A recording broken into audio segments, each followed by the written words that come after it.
আপনাদের এই চ্যানেলকে বলতে আমাদের হাতিপাড়া মাদকের যে সচেতন কমিটি রয়েছে সেই কমিটির পক্ষ থেকে জানানো বিষয়টা হচ্ছে আপনারা জানেন দীর্ঘদিন যাবৎ বাংলাদেশে একটা মূল সমস্যা হয়ে দাঁড়িয়েছে সেটা হচ্ছে মাদক। মাদকের কারণে আমাদের যুব সমাজ আমাদের যে প্রতিভাবান ছিল ওটা আসার কথা ছিল সেটা আসছে না, আমাদের যুব সমাজগুলি ধীরে ধীরে ধ্বংসের পথে চলে যাচ্ছে। তো দীর্ঘদিন যাবৎ আমাদের এই হাতিপাড়া মাদকের একটা অভয়ারণ্য পরিণত হয়েছে।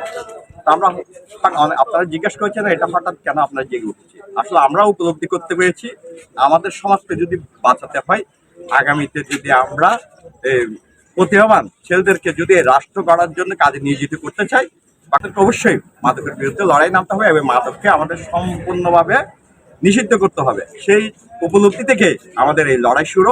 তো আমরা প্রথমে আমাদের টোটাল পতেঙ্গা এবং চট্টগ্রামে প্রথমে আমাদের এই হাতিপাড়ায় এই মাদকের বিরুদ্ধে আমাদের এই যুব সমাজ দেখতে পাচ্ছেন এরাই আওয়াজটা তুলেছেন।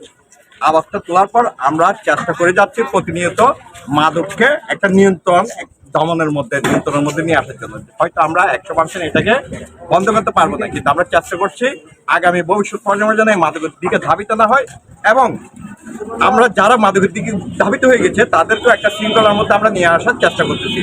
আমাদের এই কাজকে পুরো চট্টগ্রামবাসী ফলো করে ইতিমধ্যে আপনারা দেখেছেন সোশ্যাল মিডিয়ায় বিভিন্ন জায়গায় ইতিমধ্যে একটা আন্দোলন গড়ে উঠেছে এই মাদকের বিরুদ্ধে।